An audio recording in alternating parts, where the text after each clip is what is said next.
And welcome to the special edition of Hannity, Road to the White House, Trump's agenda. Now, it's been a big week for the Republican presidential nominee. He has given major speeches on fighting radical Islam, protecting the homeland, and restoring law and order. He traveled to Louisiana earlier today to visit Americans impacted by historic flooding and crafted a powerful political message. Now, Trump's campaign has also undergone changes. He added key people to top his campaign posts, and he accepted the resignation of Paul Manafort. Tonight, for the hour, we'll get into all these stories, but first, let's take a quick look back at the week that was Donald Trump.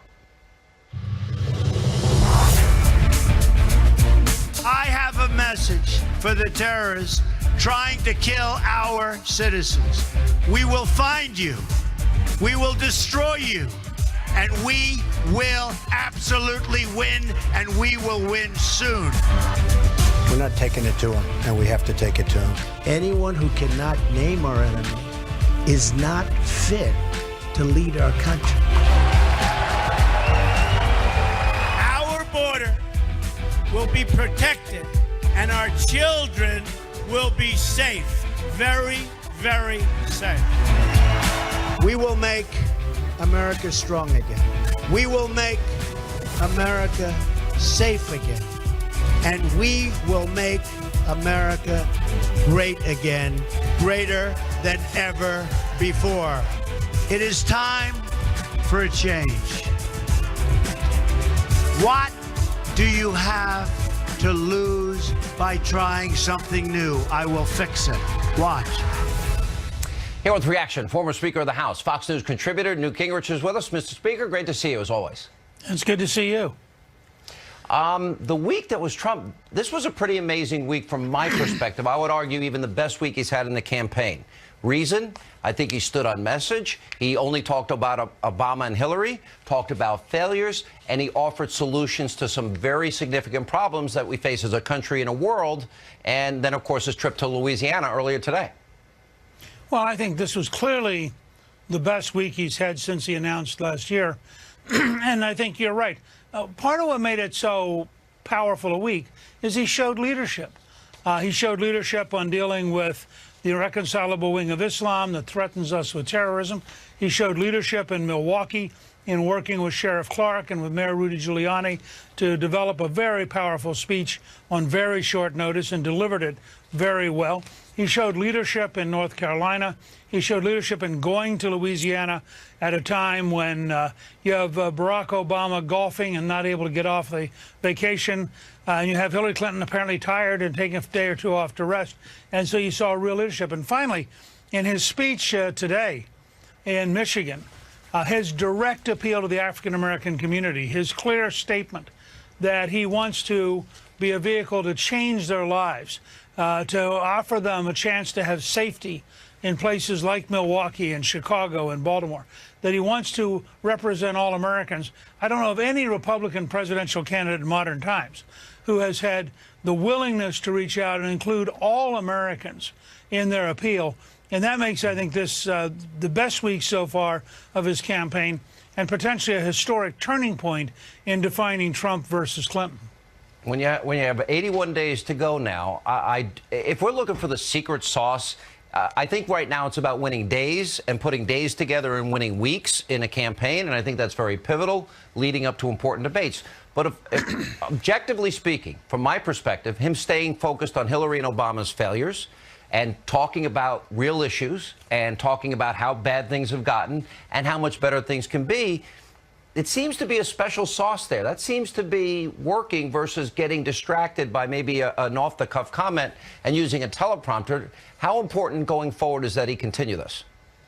Well, I think it's tremendously important, and I think he's winning with it. And I think, he's a very smart guy, and I think he's going to do what works.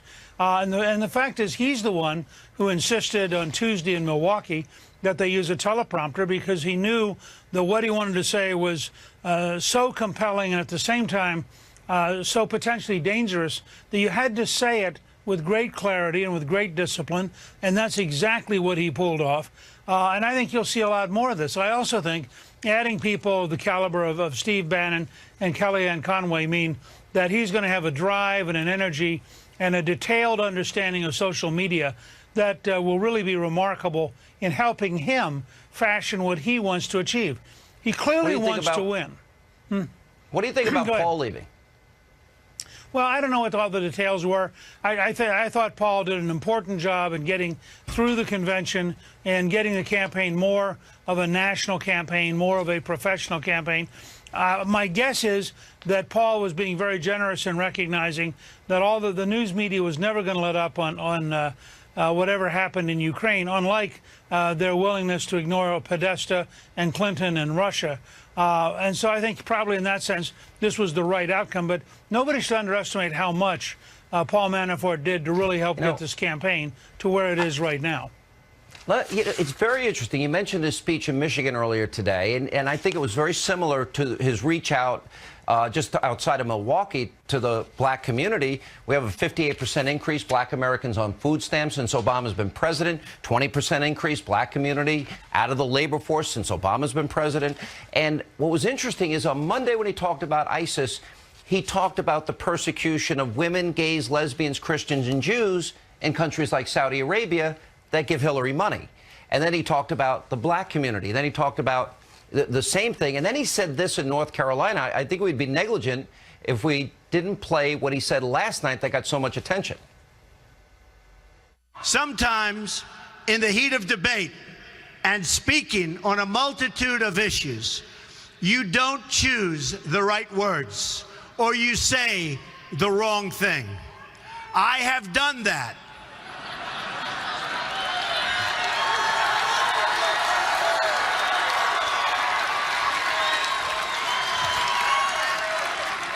And believe it or not, I regret it.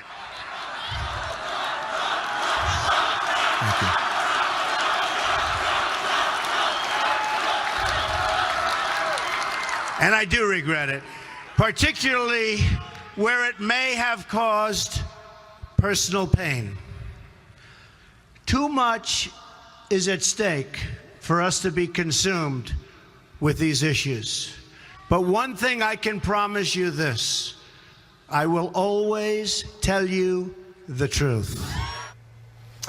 That, I thought, was a huge moment. What was your reaction to that? Well, first of all, the country thought it was a huge moment. The number of people who told me they thought it was a huge moment. Look, Donald Trump is a remarkable person, and he's extraordinarily smart, and he is remarkably successful, and he's a great competitor. But he had a little difficulties. It was almost like a contest between his stubbornness and his IQ. His IQ really knew that he had to move to a new level, that he had to become a real presidential alternative. His stubbornness said, wait a second, I've always been this guy. I carried 37 primaries. You know, why am I having to change? And I think what you've seen this week is literally, I don't know if you'll like the term or not, but you've seen a more mature and in a way a more humble Donald Trump, a guy who's beginning to realize that seeking to lead the most complicated country in the world, seeking to lead 325 million people, is a real burden, and that you've got to think through in a very special way how you're going to lead the American people and how you're going to bring them together. This has been a week where he's talked over and over about bringing people together in a way that's really very, very important. You know, it's interesting because Hillary had her post-convention bounce, Trump had his, and now the polls begin to tighten again. You had Rasmussen and Zogby within 2 points this week, LA Times 0.6% difference. Do you see this? Well, let me ask you just straight up. Do you think he wins this? Yeah, for two reasons. First of all, I was privileged to sit through a 2-hour briefing over at the Republican National Committee outlining all the things they've learned about Hillary Clinton and Bill Clinton. It is so staggering. We haven't seen 10% of what we're going to learn in September. She is going to drown under the impact. And you're seeing it, by the way, already when you have somebody like former Democratic Governor Ed Rendell, who is also the former Democratic National Chairman, saying they ought to close the foundation. When you see the Boston Globe, a liberal paper, say, close the foundation. Every Democratic candidate in the country in the next 20 days will be asked by the Republican candidate, are you for closing the Clinton Foundation? By the way, Because they're not even going to close it unless she wins. And she said she would have closed it when she was a senator. Well, first of all, here's the real problem. Whatever they say now about what they're going to restrict, you have to ask, so why didn't you do that when you were Secretary of State? Because it is admitting that there is at least an appearance of corruption. And frankly, given what I've seen in the last 24 hours, there are case after case after case. So my first point, Sean, is she's going to lose. Now, when she loses, Donald Trump's going to win. But my second point, and the reason I'm so excited about this week, is Donald Trump is on the verge of creating a genuinely historic movement which brings together Americans of all backgrounds, not just Republicans, but potentially a bigger coalition than Reagan had. And that's where his appeals, and he's meeting tomorrow with Latino leaders in New York. You're going to see more and more effort, I think, for them to bring all Americans together to make America great again. That, to me, the combination of his doing positive things as she sinks, could lead to a historic election. All right, Mr. Speaker, thanks for being with us. We'll have more with Newt Gingrich right after this break. Don't go anywhere. Coming up next, though, as well. We will defeat radical Islamic terrorism, just as we have defeated every threat we've faced at every age and before. But we will not, remember this, defeat it with closed eyes or silenced voices. Donald Trump laying out his plan to take out ISIS, defeat radical Islam, and protect the homeland. Newt Gingrich will react to Trump's big speech from earlier in the week and then later tonight. Trump is making changes to his campaign staff. Chairman Paul Manafort has now stepped down, and 2 new advisors are filling top spots. Doug Schoen, Mercedes Schlapp, they weigh in, and much more tonight on the special edition of Hannity.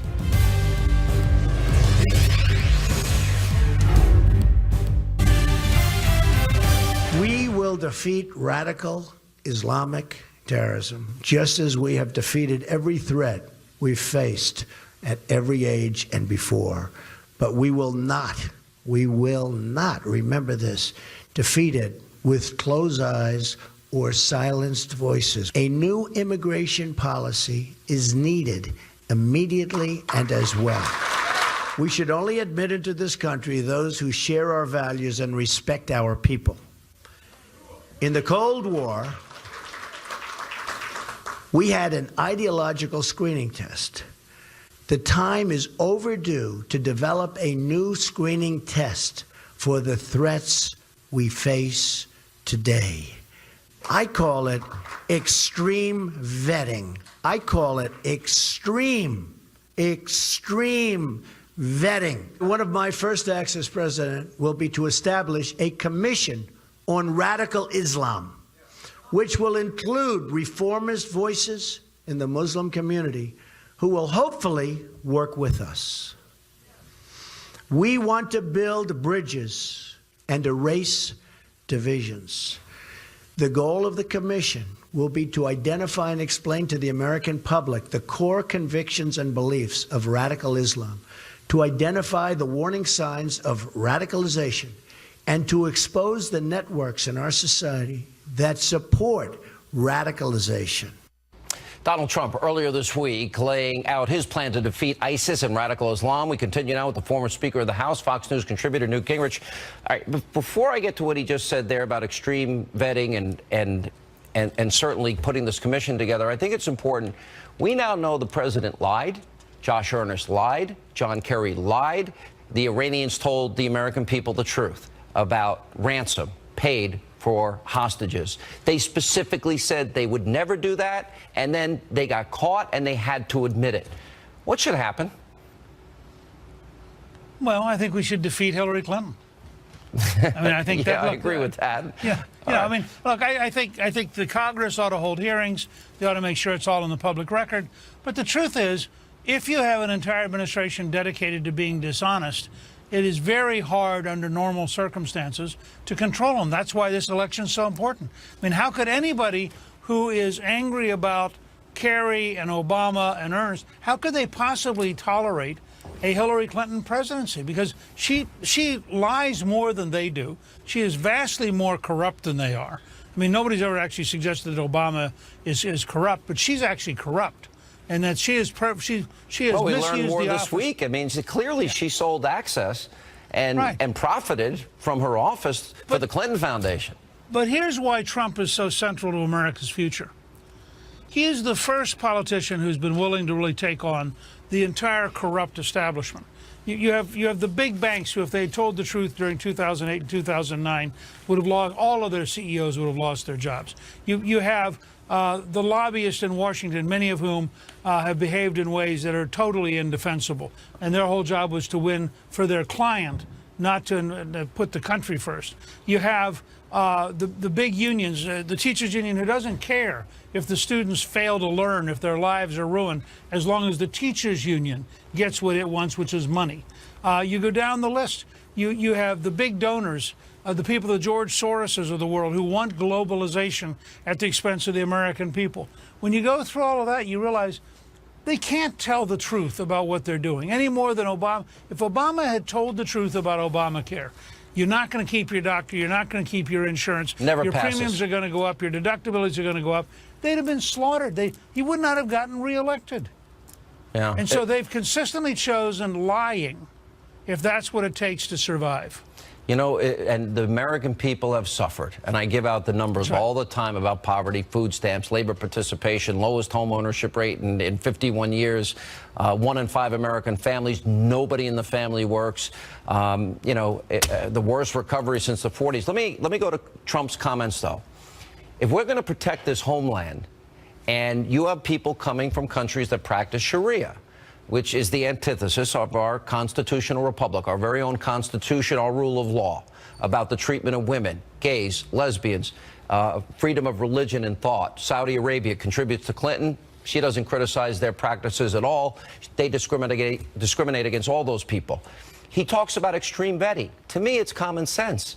But there are Americans that think somehow that is bigoted or unfair. I think if somebody wants to come here, don't they have to assimilate? Look, I watched Jim Woolsey, the former director of the Central Intelligence Agency under Bill Clinton, former Deputy Secretary of the Navy under Jimmy Carter. And Woolsey said immediately after the speech, this is exactly what we did in the Cold War. We understood we were up against communism, not just the Russians. We were up against communism. And therefore, we vetted you to make sure you weren't a communist dedicated to undermining our country, where we wouldn't let you in. What Trump has done is he has raised the core question about what is at its heart an ideological war. And that is, I'm very much for legal immigration if you want to become an American. But I am not for somebody who comes here whose goal is to subvert and destroy the Constitution. And we have every right as Americans to defend ourselves and to defend our way of life and to defend our institutions of freedom. What do you think of his idea for a commission on studying and coming up with strategies and tactics to deal with radical Islamists? Well, it'll depend, first of all, on who you appoint, because if you pick somebody from the Muslim Brotherhood, the commission will be destructive. But given the people like General Flynn, who Trump is relying on, I think they'd pick good people. I thought the commission was a brilliant idea, because we have to find a way to get right in the heart of this conversation about what is acceptable, what isn't, what should we be looking for in potential radicalization. For example, if you find out that you have a mosque which preaches jihad and which is recruiting people to go and join ISIS, I think there's a point here where that national safety transcends the right of that mosque to preach hatred. And those are the kind of things that are very delicate. You got to think it through. Again, New York under Giuliani and Bloomberg had a remarkable police program. They probably did the best job of anybody in America at tracking down radicals, and they stopped a lot of potential attacks because they were proactively looking for radicals before they killed somebody. All right, Mr. Speaker, thank you so much for being with us. We appreciate it. And coming up next on the special edition of Hannity. The only way to change results is to change leadership. Donald Trump on Message this week, prosecuting the case against Hillary Clinton while explaining his positive agenda to solve America's problems. Doug Schoen, Mercedes Schlapp, they join us next with reaction and later tonight. Law and order must be restored. Trump promising to restore law and order if elected president. His attorney, Michael Cohen, will join us later tonight. That and more in the special edition of Hannity as we continue.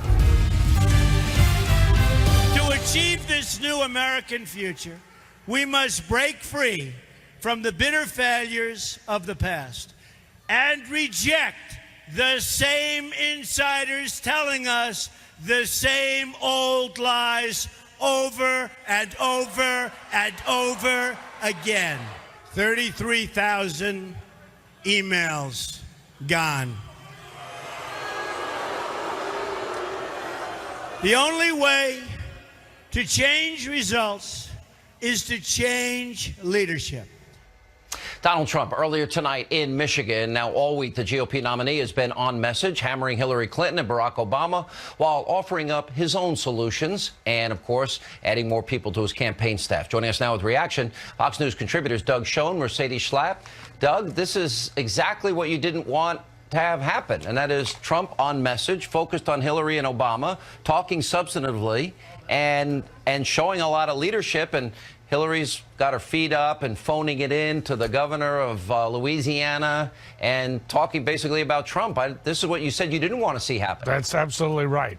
But we got a long way to go for this race to be fundamentally changed. Look, the polls have tightened, Sean. That's clear. The swing states remain strong for the Secretary of State. But this is what you fear.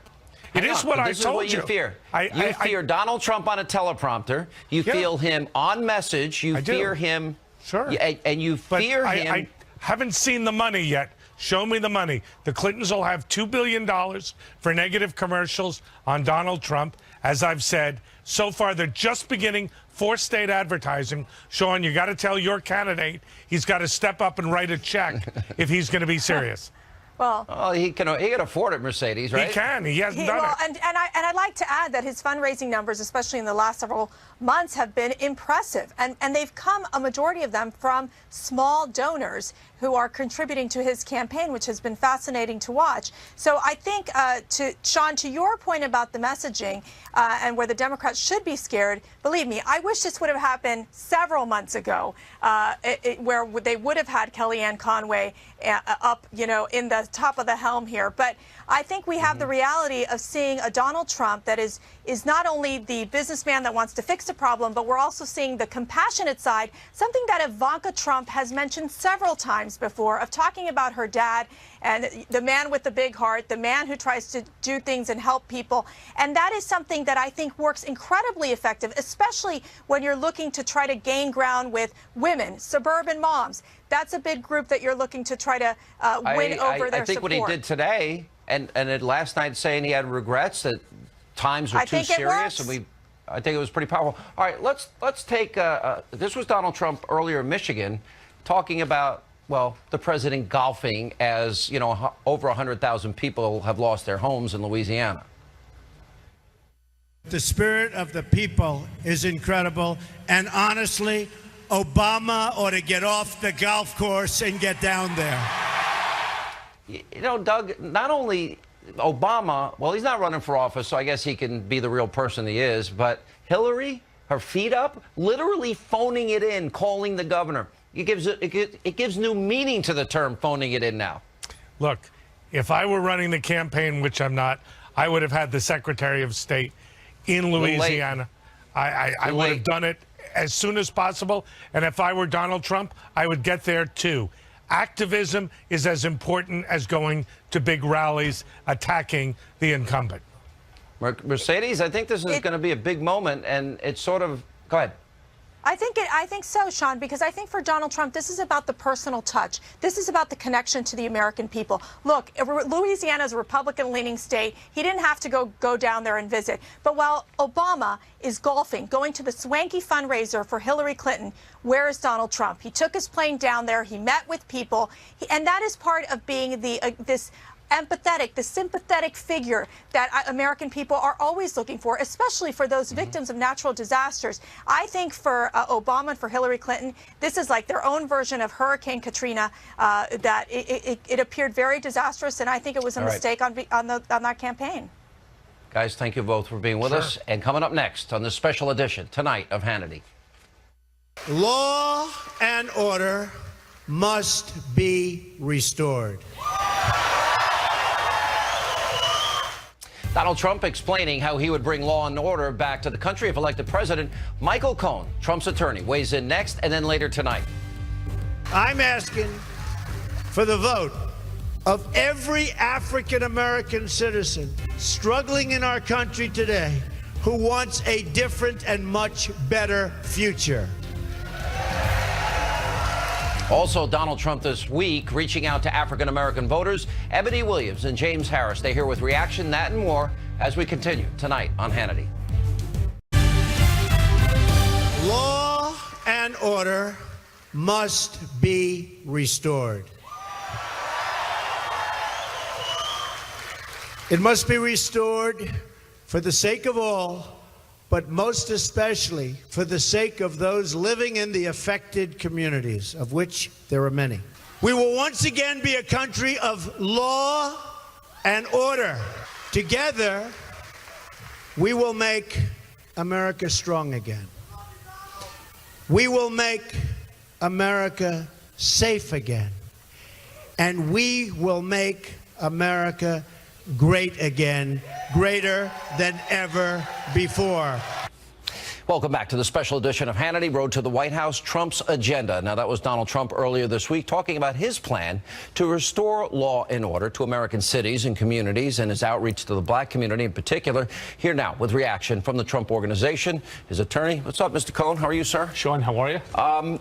This is something that very early in the campaign, I remember you and I discussed this, that you had a meeting with Mr. Trump, you told me. You said, and he said to you, he wanted an outreach to the black and Hispanic communities. And you then reached out to a whole group of pastors, including our mutual friend Darrell Scott in Cleveland.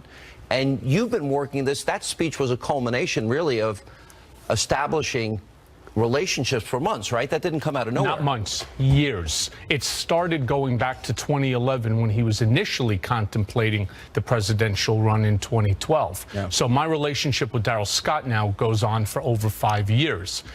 We would speak on a regular basis, especially regularly, especially when the Knicks were playing Cleveland. Yeah. All right. So this is all part of that, and I know he's a passionate Trump supporter. He's not the only one, though. Through Pastor Scott, through Pastor Mark Burns, through Omarosa, Bruce Lavelle, and Pastor James, we are now in excess at NDC Trump with just African Americans, well in excess of 100,000 people. And I was on a competing station on their show. There is no competing station, Michael. Well, there's no one that competes with you, Sean. Thank you. But what she turned around and she said is that Mr. Trump is polling somewhere between 0 and 1% with the African-American vote. Actually, the LA Times poll has him higher than the last 8 presidential candidates at 14.6%. 14.6%. Aren't you surprised I knew that before you said it? Actually, I am. I have mine written down. But 14.6%. And that's just the beginning, because with his comprehensive message, when he was so on point for the problems that exist in the African-American community. And if you speak to Pastor Scott and the 100 other black evangelical preachers that I'm friendly with that all came to speak to Mr. Trump, they will tell you in unison that Mr. Trump understands what's necessary within which to fix the problems that exist in their community. Since Obama, and I'll talk about this, we're going to deal specifically with this issue later in the show tonight. But if you look at the numbers since Obama's been president in the black community, a 58% increase, black Americans on food stamps. Now, you also have 12 million more Americans on food stamps. And then you have a 20% increase, black Americans, since Obama's been president, that are out of the labor force. Now, I don't see those policies helping black Americans. So I think the opportunity to say there is a better way certainly exists. And obviously, this relationship you're building with Mr. Trump and the minority community and these pastors is working.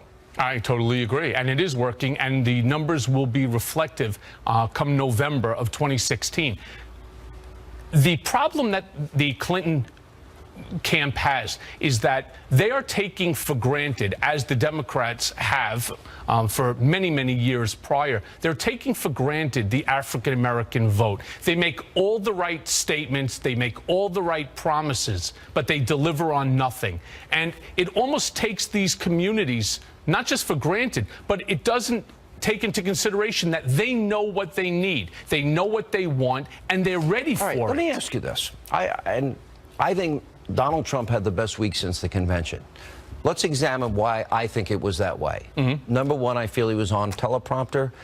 I think he's going to be more prone to I won't even say gaffes, but saying things that the media can then totally distract and distort for 4 days.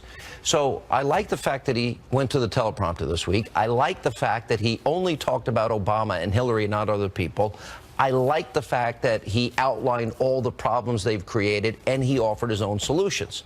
If he did that for the next 81 days, I would argue he would be the president of the United States. And I would agree with you. I think it was an amazing speech. I think it was comprehensive. Two speeches. That's right. But they were comprehensive. They were direct, and they really hit home for a lot of people because the response that has come back has been extraordinary. Look, what do they understand about Donald Trump? He's a deal maker, possibly the best in the history of the world. He understands problems, but better than that, he's a problem solver. And that's what this country needs. No more promises. No more take advantage of the American people for my own pocket. Donald Trump doesn't need that. He's plenty rich. By the way, you got a promise yesterday that Hillary Clinton, if elected, won't accept any more foreign donations from Saudi Arabia, the UAE, Oman. What's the difference? How many billions of dollars in the Clinton Global Initiative that's already there? She doesn't need more. It's more than any 10 families could earn in a lifetime. And of course, she doesn't criticize their bigotry towards women and gays and lesbians and Christians and Jews. Why would she? It's not part of the narrative. Well, no, she takes the money and they buy her silence. No. All right, Mr. Cohen, good to see you, brother. Really Thank you. good to see you, Sean. Thank you, sir. And coming up, I'm asking for the vote of every African-American citizen struggling in our country today who wants a different and much better future. Donald Trump slamming Democrats for failing African-American voters. We'll check in with Ebony Williams and James Harris. They're here to weigh in on that and more on the special edition of Hannity. Straight ahead. And welcome back to the special edition of Hannity. So during a major speech earlier this week in Wisconsin, Donald Trump, he reached out a lot to African-American voters. Let's take a look. We do a direct disservice to poor African-American residents who are hurt by the high crime in their community. A big, big, unfair problem. I'm asking for the vote of every African-American citizen struggling in our country today who wants a different and much better future. It's time for our society to address some honest and very, very difficult truths. The Democratic Party has failed and betrayed the African-American community. Wow, powerful words. Here with reaction, radio talk show host James Harris, Fox News contributor Ebony Williams. Guys, good to see you both. You know, I will say this. I think that Republicans, conservatives, if you look at the statistics the last 8 years, Black Americans, 58% increase on food stamps. Obama hasn't helped them. 20% increase, Black Americans not participating in the labor force. He's not helping them. And I do believe conservative policies would help every American. But you've got to ask people for their vote and support. I love this speech. That's right, Sean. I think that there's a compelling case. I think Donald Trump made it around indicting some of the policies that have aided generations of dependency and things of this nature. So he spoke to that, I think, very eloquently. Here's the other half of the problem, though, Sean. He's got to say not only why Hillary Clinton and what she's talking about is bad, here's where I'm good. He can talk specifically about entrepreneurship opportunities. Well, let me tell you what he did say. Things of that stuff. He talked about schools. He talked about drugs. He talked about policing. Sure. He went into all that. But think of illegal immigration. One thing. Disproportionately, Black Americans have been impacted. Illegal immigrants come into the country. They want jobs. They're competing with 95 million Americans out of the labor force, 20% increase in Black Americans, and they're driving wages down. Yeah. That, right? I know people that have personal anecdotes about that. My mother's a small business owner. Absolutely. She's someone who would be affected. I love your mother. I'm just saying as a side note. I know. She loves you right back, Sean Hannity. But no, you're making good points. And I would love to see your candidate who's been, What do you mean my candidate? It's also yours, too. Donald Trump. I would love to see Donald Trump build on what he started. James, what do you think about that? You know, Obama said the right stuff. This is white America, Black America, United States of America, and now we're more divided than ever along racial lines. That's sad to me. But I do look at these numbers, the lowest home ownership rate in 51 years. 1 in 5 American families, not a single person working in that family. Men 18 to 34, 1 in 6 in jail or living in mommy and daddy's basement. You know, the worst recovery since the 40s. People, 14 more million Americans on food stamps since Obama became president. He's not helping anybody.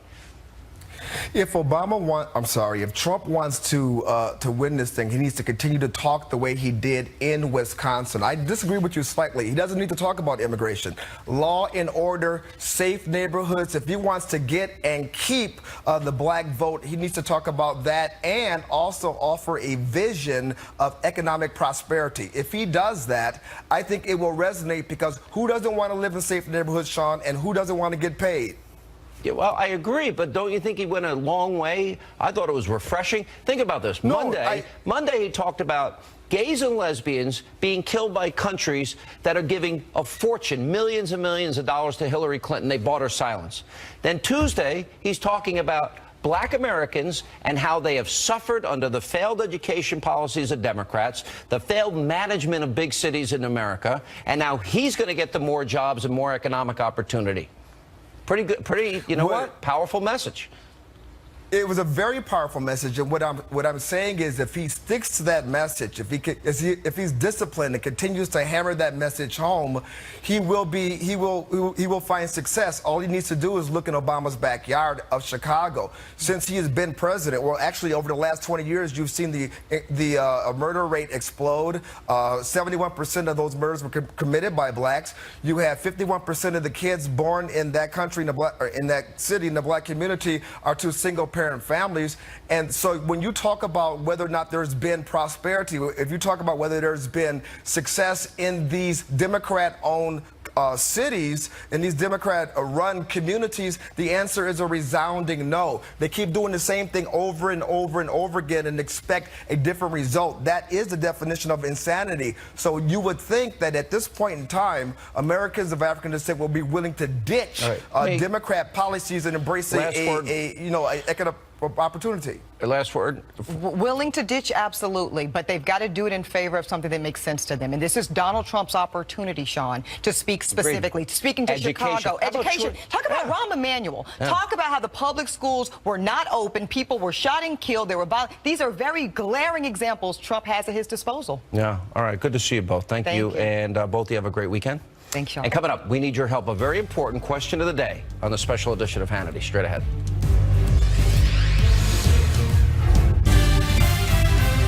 And time for our question of the day. So what do you think of Trump's big speeches, both on radical Islam and law and order this week? And do you think this is maybe the secret sauce to winning the election? Staying on message, only talking about Obama and Hillary Clinton and offering solutions to our country's problems. Go to Facebook.com/Sean Hannity, @Sean Hannity on Twitter. Let us know what you think. Before we go, quick programming note. On Tuesday, we will be doing a town hall on the border with Donald Trump in Austin, Texas. Now, think of all the problems we have with the border. I mean, think about the impact on our educational system, healthcare system, criminal justice system, and, of course, national security, competition for 95 million Americans out of the labor force. You want to be a part of that audience? Well, you can come join us. Just go to Hannity.com for details and tickets. Hope you have a great weekend. Thanks for being with us. We'll see you back here on Monday.